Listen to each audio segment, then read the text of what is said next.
Welcome into SportsZone. I'm your host, Jeremiah Russo. The MLB kicked off their opening day and opening series this past weekend, where the Texas Rangers broke out the brooms and swept the Phillies. Joining me now to discuss the Texas Rangers and as their season commenced, I have Matthew Wagner and Trey Francis. Guys, how are we doing today? Doing great, man. I'm excited. Yeah, glad to be a Rangers fan. Glad to see all these runs coming through. I mean, just like you said, 29 runs scored for us. It's almost the record there. Actually, second place behind the Chicago White Sox, who did it with 30. So close. I mean, there was a little foul shot that we should have had, I thought, in my opinion, but whatever. I'm not a ref. I'm here. You guys see me here. But let's talk about this Rangers team. Obviously, explosive 3-0 weekend, and then in this series, obviously dropping the game last night to the Orioles, But what do y'all see in this new Rangers team? I like the pitching. Like, we talked about it, even going back to last semester, they needed pitching, and it was a down year for them. And now that they finally have it, this team is excited to watch. I'm excited to watch this team and see where they take it. Yeah, the pitching and the batting, it's all coming together. And I've mentioned already, all these runs they've scored. They got nothing. Past seasons, took 10 to 12 games, and now it took three or four.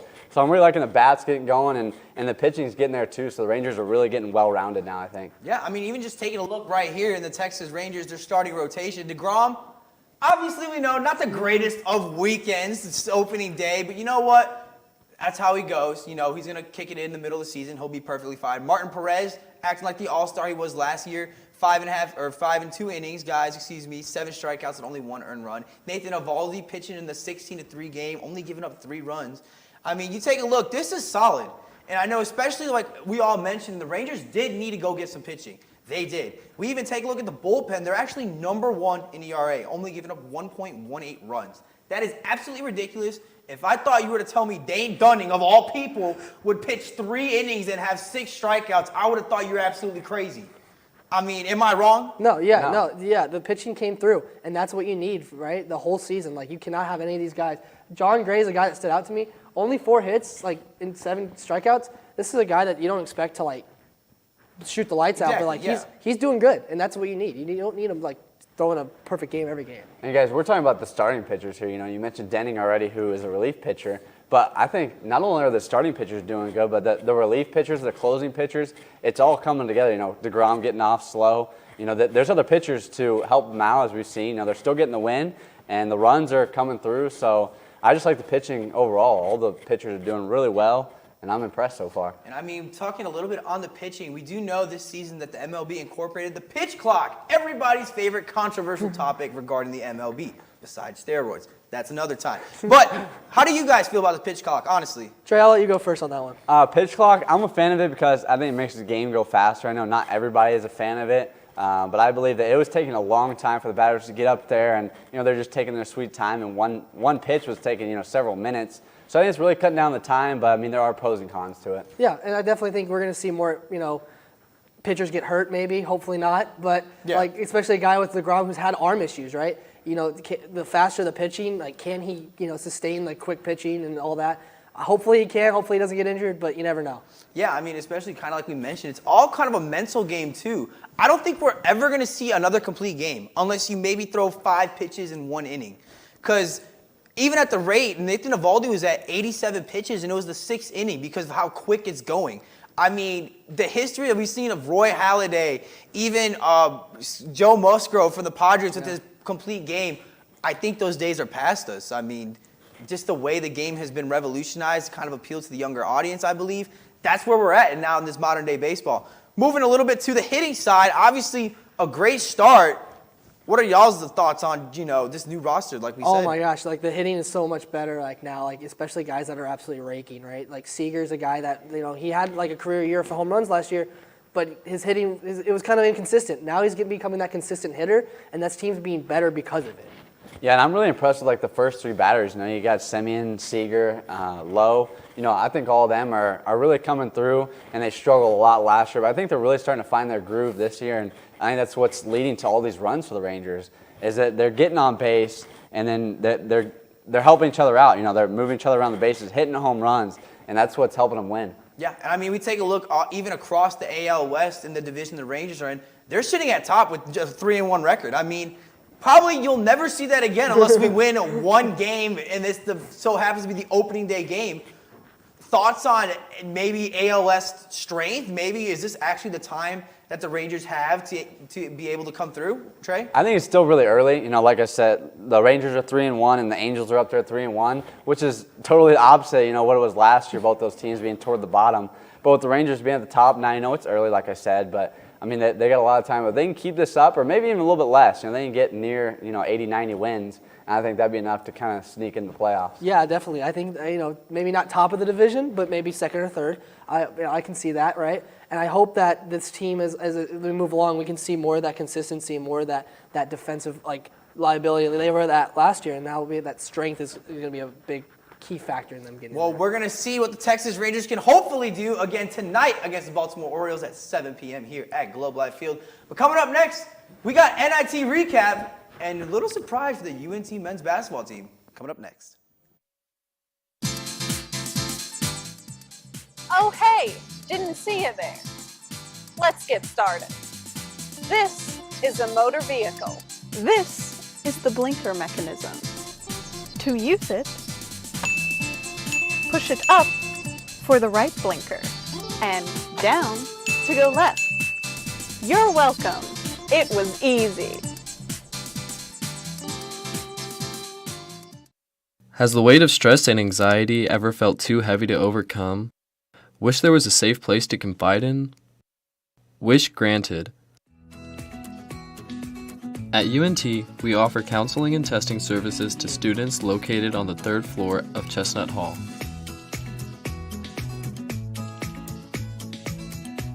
UNT, we're here for you.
Welcome back into Sports Zone. The UNT men's basketball team clashed with the UAB Blazers in the past Thursday, 68-61. Your boys, the UNT Mean Green basketball team. I mean, was it ever in doubt? I didn't think so. Joining me now to discuss the UNT men's basketball team and the NIT recap. What's going on, guys? Caleb Blanton and Gabby Pippins. Guys, how are we doing today? Pretty good. Just really proud of UNT right now. Yeah, congratulations, UNT, baby. I mean, after we faced the team 4 times, I feel glad because we didn't do absolutely what we did in the CUSA. Obviously, CUSA, not the greatest in that semifinal, dropping 22-2 in the first 10 minutes. Absolutely abysmal. But what were y'all thoughts on this game, Gabby? Yeah, so I think it went really well. I mean, I really like UNT's ability to keep the lead, especially within the first half. You know, they're able to end 37-27 with a 10-point lead. They did let UAB come back a few times, but Tyler Perry's defense was really up there. He had 5 steals. So I just feel like he really was able to lead this team to the victory, and I really just could not be more proud of UNT right now. Yeah, like you said, commanding lead in the first half, but UAB started to bring a comeback, but Tyler Perry and Kai shut that down. And then the best play of the game was when Tyler, he shot up that step-back 3 against Jelly Walker, and that basically sealed the win. Yeah, I mean, especially when, you play this team 4 times, like I mentioned earlier, you're going to pick up on some of the give and goes, right? Jelly Walker, he's going to do what Jelly Walker does, 21 points. But also Tyler Perry and Kai Hunsberry stepping up. And a team without Abu Usman, with, his personal issues over there, I mean, Sissoko absolutely stepped up. I mean, playing the position, I think, honestly, how Abu should be playing the position could just be me. I mean, absolutely stepping up from the team. Now, I do want to take a look at the UNT what this all meant to UNT. So taking a look at the historic season, UNT now has won championships in 4 consecutive seasons. Absolutely ridiculous, either that from the CUSA or the NIT. I mean, setting the straight wins for 31 wins in a single season, that's a school record there, and the first team to win it from CUSA and NIT. Caleb, how important was this game for us? Oh, it was huge. I mean, winning an NIT championship is big. I mean, it's not an NCAA tournament championship, but I mean, it's pretty big nonetheless. I mean, you win 31 wins on the season, it's huge. Yeah, definitely. I mean, I agree with what you were saying it's not NCAA, but it's still a start. I mean, this is UNT's biggest basketball win in its whole history. So I just think this really speaks volumes about how much Tyler Perry was able to affect this team. And I mean, not only Tyler Perry, but you take a look, even Grant McCasland, I'd say. Now, we've all seen the reports by now, Grant McCasland leaving towards Texas Tech.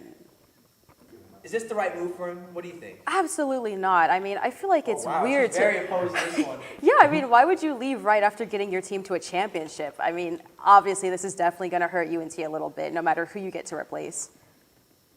Yeah, I mean, it's big for him. I don't see it as bad for him. I mean, you move into the Big 12. It's a pretty good conference. I mean, it's big if you win there. And you know, he brought a lot to UNT. I think it was his time to go because I mean, what else could he really do? He's not bringing UNT to a NCAA tournament championship. But yeah. I mean, he tried. Come on. Yeah. He did it. Now, last year maybe wasn't the year, you know, dropping a law tag. But I mean, come on. He tried his best. He led us to what? The first win ever in the NCAA tournament. Yeah, to that's the round of 32. huge. That's exactly. Huge. Now, it's sad to see him go to Tech. I have family in Tech, so I'm good. So I don't know about y'all, but I am chilling out there. Really quickly, obviously, Grant McCasland leaving, Ross Hudge, the assistant coach, now the head coach. Caleb, thoughts on him being able to take over this team? Yeah, I mean, he sat behind Grant McCasland his entire time here at UNT, and he also sat behind him at Arkansas State. So, I mean, he knows what winning's like. I think that's pretty big. Just the thing that will be hard for him is, like, bringing people here because a lot of people are leaving. Tyler Perry's going to be gone. So you're going to have to fill that void of those players, and it's going to be hard to win in year one, but, you know, after year one, we'll see what he can do. Yeah, I agree. I mean, it's obviously not going to be the same as having Grant McCasland there, but he's definitely qualified. He won the 2022 Texas Associate Coach of the Year award. He's also recruited players like Javian Hamlet and, of course, Tyler Perry, both of which who went on to win the Player of the Year award. So he's definitely got the qualifications, and I can't wait to see what he brings to UNT. I mean, he did have a little bit of the head coaching experience. He was an assistant coach for a while, but back in junior college in Paris through 06 and 09, only lost 12 games. I mean, overall coaching record, 144-24 in 5 seasons. I think, you know, after learning from Grant McCasland, learning the defensive aspects, kind of helping with the scouting, just like you mentioned, I think this might be a great move. Now, while we see what the team's going to do, that's what we're going to have to figure out. Coming up next, as the UNT men's basketball team gets ready for their conference, and next year, the Stars, also in green, get ready for their push for the playoffs, coming up next. And now we return to Fabric of Passion. Oh, Hector, it will be so hard for us to part, but we must. But, my love, what did I do? I thought we were meant to be together forever. I am so disheartened to say that you're just not in style anymore. But you will be, to someone else, in a better place. You're gonna shred me? No. I'm donating you to one of the many clothing donation boxes available on campus. There is one in the Union by the Syndicate and one on Union Circle Drive. Oh, well, why didn't you just say so? I'm gonna be someone's new shirt. I thought you'd be more distressed. Oh, absolutely not. It was cramped in your closet anyways. Maybe you would like to be shredded after all.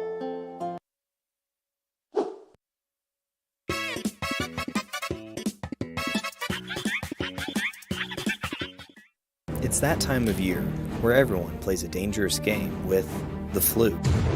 Going in uneducated, you run the risk of symptoms like cough, migraine, and fatigue. Don't be like this guy. Combat the flu with cough drops, ibuprofen, and a good night's sleep. Be smart, don't catch the flu.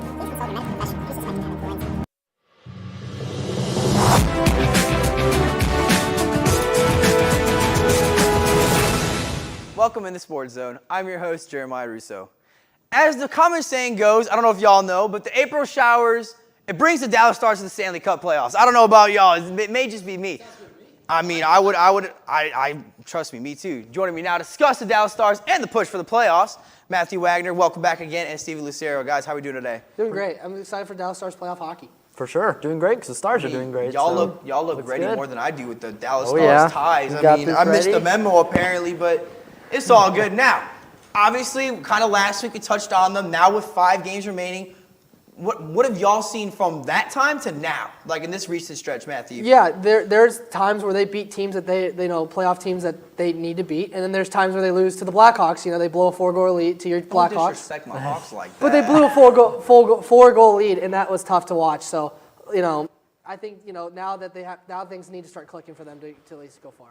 Yeah, for sure. The Stars finally I feel like they were getting on track. There's a lot of inconsistencies, but now you've won 3 out of your last 4 games. I think you're looking solid, and now all of a sudden you're back first in the Central. So it's looking good from that taking a look standpoint. at the Central, luckily after winning the games, you know, they beat the Hawks like we mentioned. How dare y'all, 4-1. Win against the Coyotes, 5-2, and then a tough opponent, which we'll get to later. The Colorado Avalanche dropped that one, and then obviously the Predators an easy win. But looking like you guys just mentioned in the Western Conference standings, Dallas now sitting at top with Minnesota right here, tied at 98. And then, as we mentioned, Colorado Avalanche, that tough team, sitting at 96. How does this going to affect us? I mean, ideally you want to play like Winnipeg or Minnesota, right? Ideally, because, you know, those are teams that you could probably beat. Colorado's a team that's scary because, yeah, they're not up at the top, but they're still a team has that playoff experience and won the Cup. That's a team that's going to be scary to watch. Yeah, for sure. You said the Avalanche, finally they're healthy, I think. I think that's been one of the main issues this season is their health. And now they're ready. They're defending champs, and that is not a team I want to play in the playoffs. Yeah, and I mean, even taking a look at this one more time, we're still technically tied for first. Mm-hmm. The Avalanche only down 1 game. All they have to do is literally just win 1 game, and now we switch. Just how competitive is this Central Division compared to, I guess, the rest of the NHL, Steven? Oh, it's so close. I mean, we've seen a lot of fluctuations, but the Avalanche, let's not forget, there's 2 games behind the Stars and the Wild, so they still have games in the bank. It's going to get really close, but I just hope the Stars can keep the lead. And then the Avalanche have a chance to clinch tonight. They play the San Jose Sharks, who are literally at the bottom of the standings. And they play them twice, so they can easily pick up 4 points, which is scary for the Stars and the Wild. So hopefully they can, the Sharks can at least give them a pushback on that. And I mean, especially when we got guys like Jason Robertson putting up technically not the first 100-point season in Dallas Stars history. However, it's the first time since they actually moved to Dallas that it was the first time. How important I know we always talk about he's always in the top stories. How important is he to this team? He's going to be very important down the stretch for the playoffs, especially with Hintz and Pavelski, right? That's their top line. If they can click, last season against the Flames in the playoffs, they didn't really click. That's what's scary. So if they can do that, this team can go far. Yeah, I agree. He's your star. He's the star of the stars. So I like him a lot. But another thing I'm really happy about is just seeing Scott Wedgwood back. I think you really needed that backup goalie just to take some of the heat off Ottinger, especially so he can be healthy and equipped going into the playoff run. And I mean, just like we kind of mentioned earlier, the Calgary Flames, that went to 7 games. That was a tough battle. And that one, I'm not putting on Ottinger. I don't care what y'all think. That's not on him. No. The defense that he has, quite frankly, just not there for them. I mean, he's literally standing on his head. I think he probably could win the Vezina, in my opinion, but he won't. I think it's for him to win. And yeah, if Ullmark wasn't playing out of his mind over in Boston, I think it definitely would go to him. And the defense has been a challenge every year, right? Because now we have that rotating. We have Lundqvist. We got guys like Harley that can step in. Hanley. These are guys that can rotate through and be part of that defensive core that can help us night in, night out.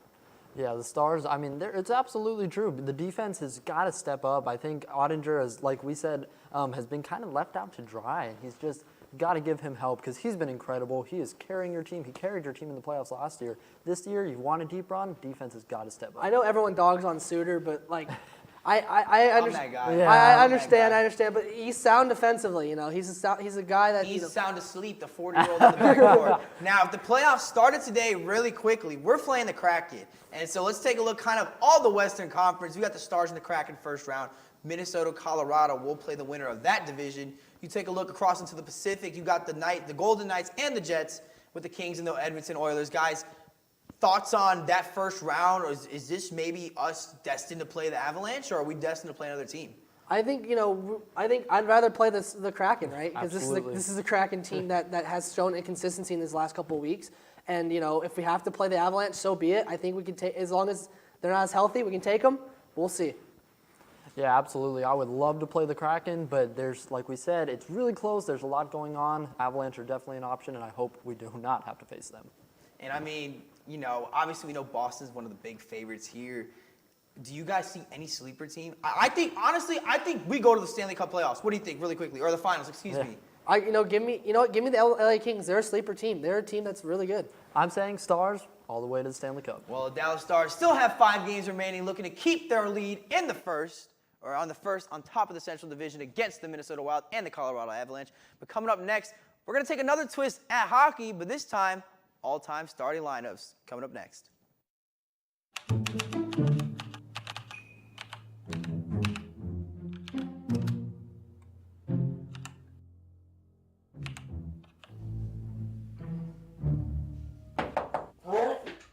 Hey man, are you okay in there?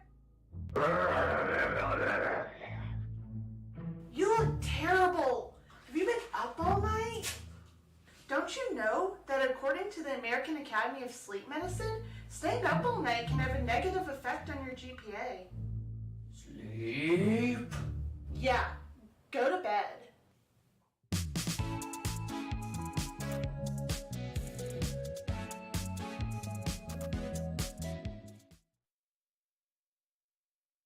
Man, I have all these non-perishable food items, and I don't know what to do with them. I don't have any food at all. Do you have too many non-perishable goods? Yeah. Have you run out of food and can't get any more? Yeah. Well, don't have a cow. Head on down to the UNC Food Pantry. Located behind Crumley Hall and Diamond Eagle Student Resource Center, the Food Pantry is the place for UNC students to get all the food they need. You'll be utterly surprised by all the options they have there. From gluten-free to lactose intolerant, even vegan and vegetarian, they have it all. Go to studentaffairs.unt.edu/food pantry for more information. Move on down to the UNC Food Pantry.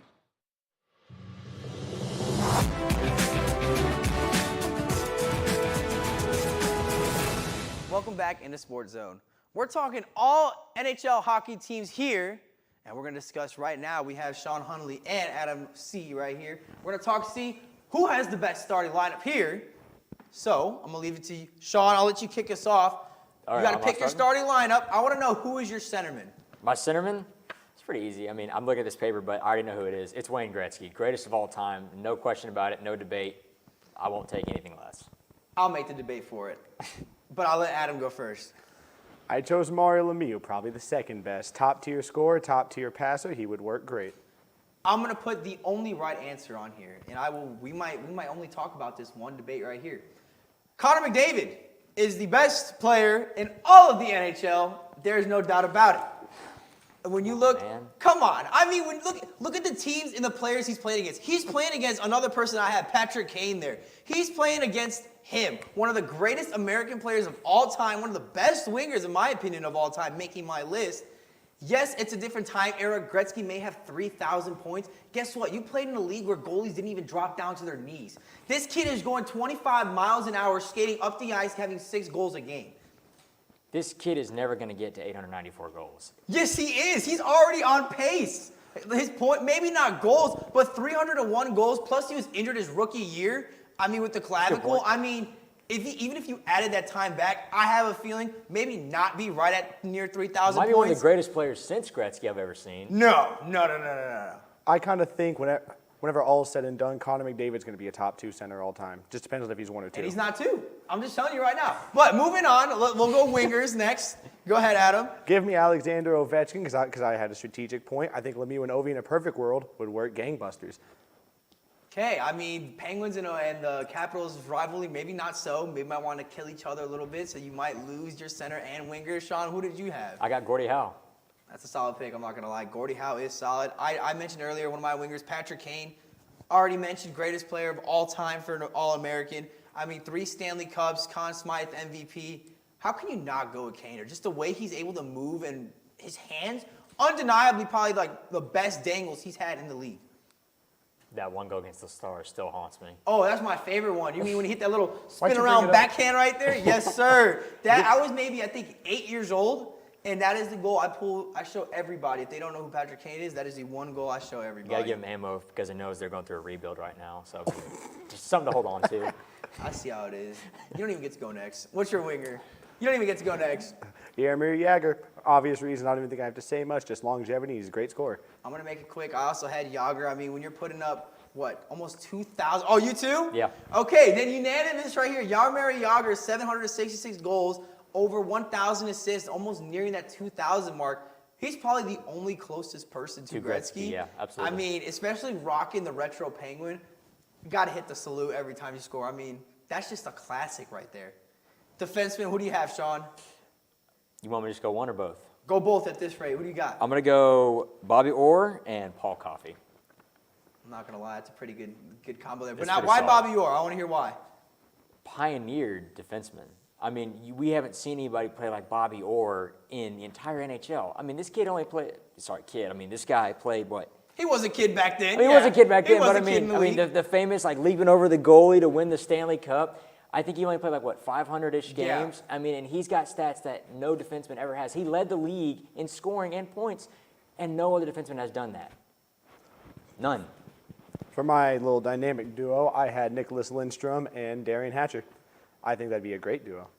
I mean, I kind of stole from both of y'all, if you want to pop it up real quick. I did take Lindstrom, just a hockey IQ, captain of the Detroit Red Wings, winning 2 cups, and I obviously had to take Bobby Orr too. I mean, this is who Cale Makar wants to be. And I think every defenseman, even me when I wanted to play, or when I played back in my, little pee-wee days, nothing too crazy, we all wanted to be like Bobby Orr, skating up the ice end-to-end, 900 points in only, like you said, 600 games. That is unheard of. I mean, absolutely, like you said, pioneering, and nobody can forget that Stanley Cup goal. No. Iconic. They literally have a statue outside of TD Garden for Bobby it. Orr. I mean, Shane, our TD, probably sees that every single day when he goes there in Boston, but I mean, it's not better than Bobby Hull's. Last but not least, goaltenders, who do you have? Dominik Hasek. Me too, baby. When you have probably another trailblazer, Dominik Hasek, never forget, on the goal line, literally sprawling on his back and still stopping the puck. And also, foot was in the crease. You guys should not have won the Cup Stars. Sorry about that. Go ahead, Adam. Really quickly. I had to pick my favorite goalie of all time, Martin Brodeur. I mean, he is a solid pick, Hall of Fame in there already. I think 2 Stanley Cups, if I'm not mistaken. Now, be honest. Now you heard all of ours. Which roster's winning? Mine. My roster's winning. I'm not going to lie. I kind of agree with it. Yeah. Yeah. his No, roster stand comes. up for yours. Okay, you know what? Fine. I got 2 dynamic duos, and they winning easy. McDavid skating past every single one of them is sniping Brodeur, and he'll snipe Dominik Hasek any single day of the week. Thank you guys for tuning in the Sports Zone. If you guys liked what you saw here, come back this Thursday, 5:30 for another episode. And if you follow us on any social media, follow us at NTTV_sports. And don't go anywhere because coming up next is